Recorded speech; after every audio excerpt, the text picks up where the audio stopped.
What's up, YouTube? It has begun. This is vlog number 1. Basically, this is the start of the project. I've already taken my hood off. Of course, I shouldn't have to make a video about that. It's just 4 bolts. What I do is when I'm doing a big build like this, I take all my bolts and I put them right back where I got them from. But I got the hood back there in my little storage unit. But this vlog here is to let y'all know what I'm doing as far as prepping the motor for being pulled. Instead of going through the entire motor, unplugging every little sensor, valve, regulator, whatever the case may be, I find it a lot easier just to unplug the main harness from the ECU and try to pull it back through the firewall, lay it on top of the motor, and just pull the whole unit out as one. And then by doing that, when you go to tear down the motor, then you can start unplugging everything while it's on the stand. So much easier.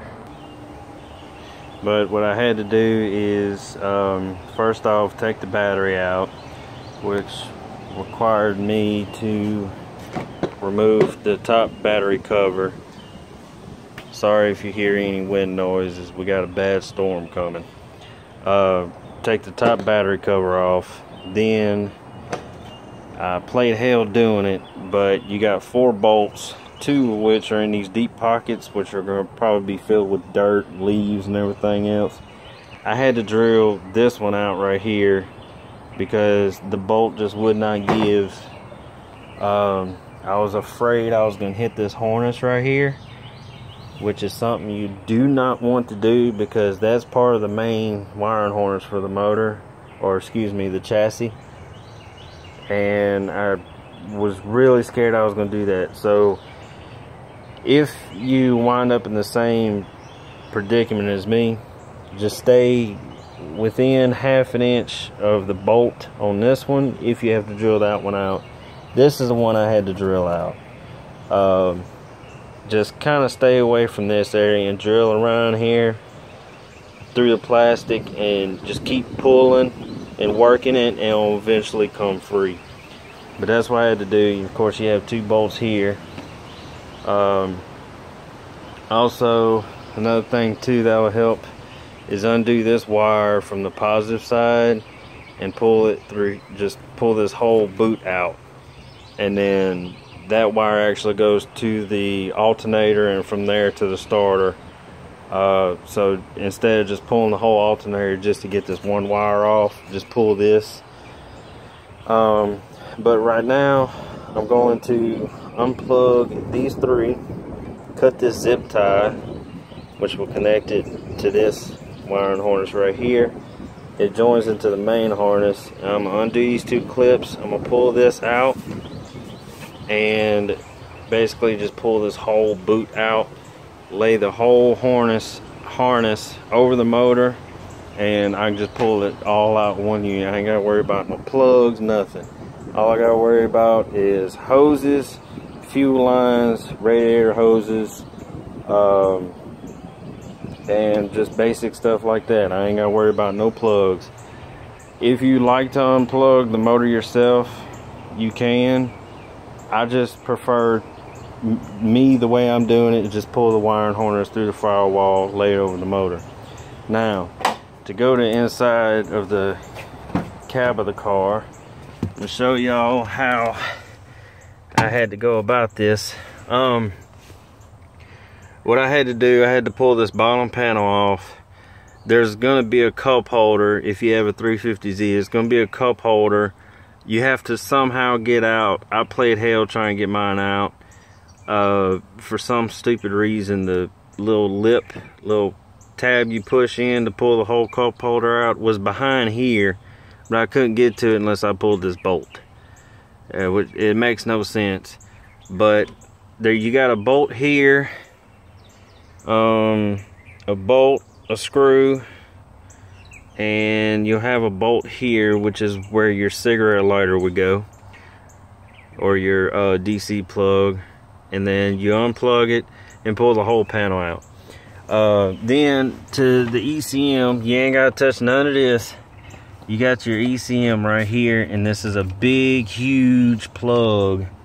And what you do is, you got a little tab, you pull down, a ratchet back like that, and the whole, you can pull the whole plug out of the ECM.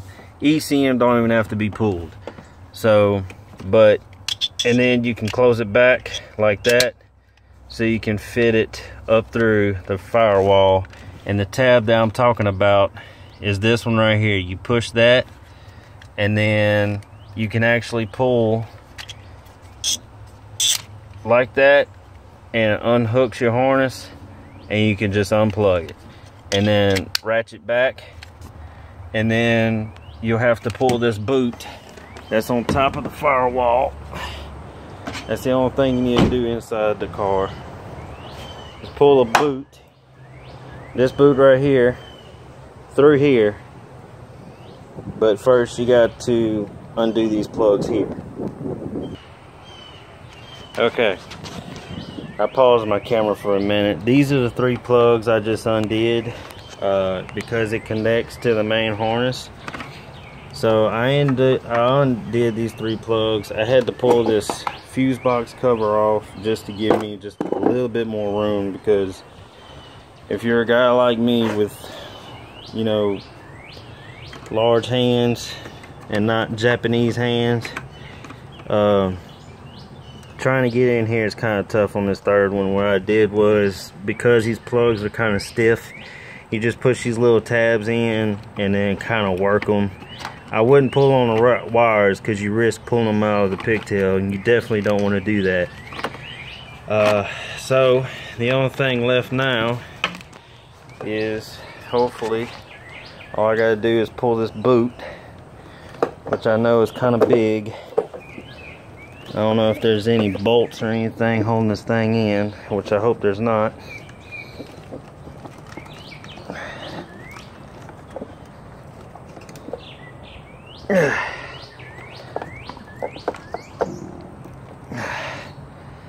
I'm not sure.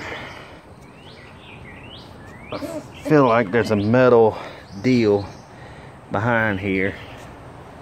So,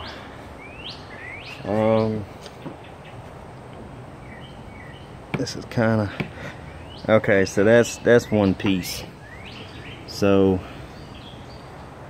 but you're supposed to be able to just pull this boot out right here, and then you should be able to pull the whole harness out, and then remove this boot and just lay it over on top of the motor.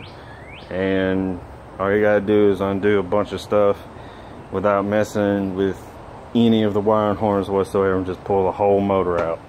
So